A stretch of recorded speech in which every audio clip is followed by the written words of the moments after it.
boys and girls. Welcome back to Math Review Minutes with Mrs. O'Connor. Today is Tuesday, April 21st, and we are going to continue going over arrays today. Here is the word array. We started yesterday, and there's a couple things I want to talk to you about before we start practicing some arrays today, okay? A rectangular array means it has equal columns and rows. Rows and columns were two really important words we talked about yesterday. Rows are horizontal. They go sideways.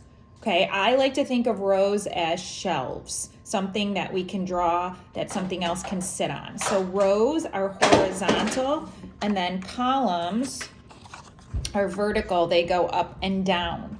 Okay, and we talked about how some houses or porches might have columns in them.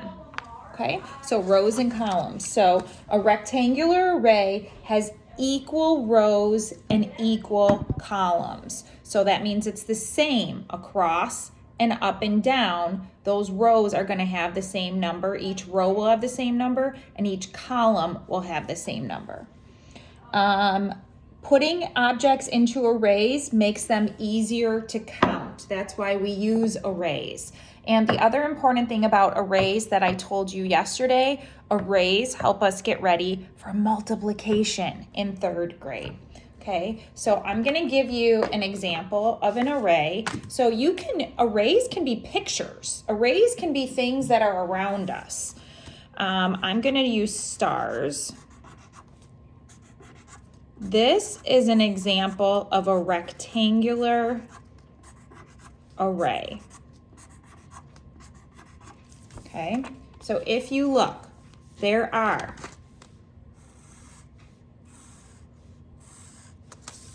three rows, and on each of the three rows,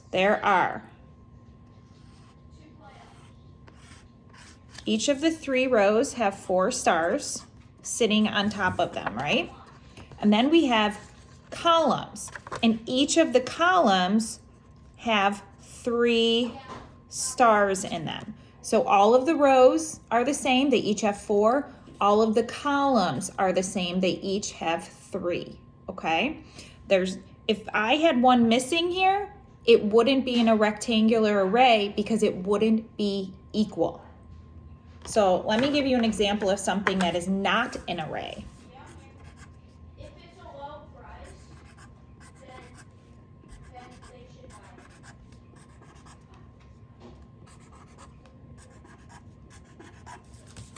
it. Take a look at this.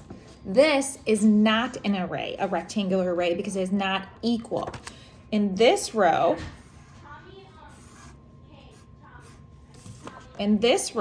there are only 3 stars. In the next row, 2, and in the last row, there are 4. Those numbers are not equal. Then, if we were to look at the columns that go up and down, that go vertically, this first one only has 1, then 3, then 2, then 3. It's not equal, okay?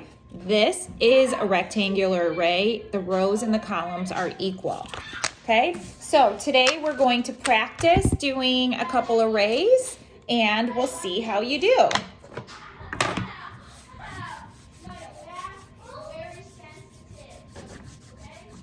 Okay, sorry, I don't know where my other board is, so I had to erase that one. Okay, so our first array, let's do this. There are 5 shelves.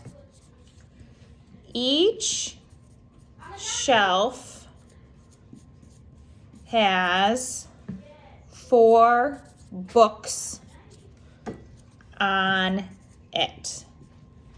Okay, so here's what our array is going to look like. There are 5 shelves. Each shelf has 4 books on it. So your challenge is to draw this in an array. You need to draw the rows and the columns. Now, remember, I told you that I think of rows as shelves. So this is your clue here, that I should see 5 rows. 1, 2, 3, 4, 5. Okay, now on each shelf there are 4 books. So go ahead on each shelf and put 4 books. Remember, this is math, this isn't art class. We could draw books, but we're just going to draw circles. 1, 2, 3, 4. 1, 2, 3, 4. 1, 2, 3, 4.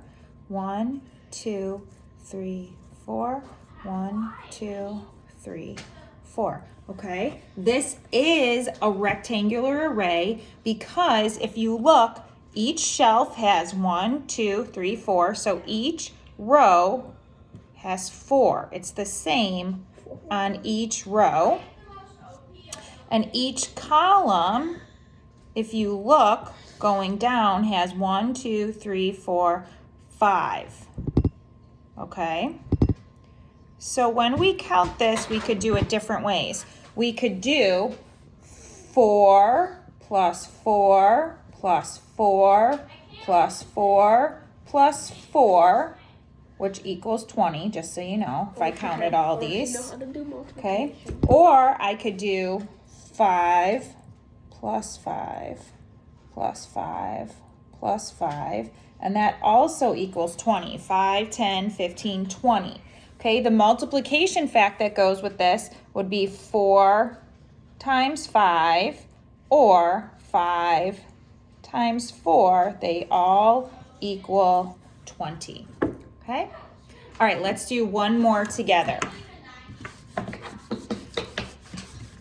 Let's do, there are 3 crayon boxes. There are 6 crayons in, did I do that one yesterday? Let's change that to 7. There are 7 crayons in each box. Okay, we are not going to draw boxes because we want to make this an array. We want to use our rows and columns. So the first thing we need to figure out is which one is the rows and which one is the columns. Okay, there are 3 crayon boxes. So that's going to be our rows. That's going, because it's a box holds everything, right? And I like to think of my shelves as they hold, my rows are shelves that hold everything. So 3 rows, 3 boxes, and there are 7 crayons in each box. So that means I need to put 7. If this is a box, this is a box, this is a box, I need to put 7 in each box, okay? You should be finishing that at home. Finish it and let me know what you think the answer is. How many crayons are there all together in all 3 boxes? You're putting 7 on each row.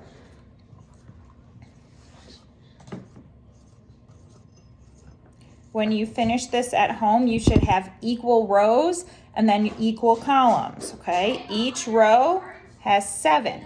So it's 7 plus 7 plus 7. Or each column has 3. 3, 3, plus 3, plus 3, plus 3, plus 3, plus 3. 1, 2, 3, 4, 5, 6, 7. 7 threes, okay? If you counted, they both equal 21. When I count all these circles, there are 21 crayons all together in the 3 boxes. My multiplication facts that go with this is 3 times 7. Okay, 3, 7 times, or 7, 1, 2, 3 times. Okay, they both equal 21. Okay, I will see you guys tomorrow for Word Problem Wednesday. Thanks for doing arrays with me today.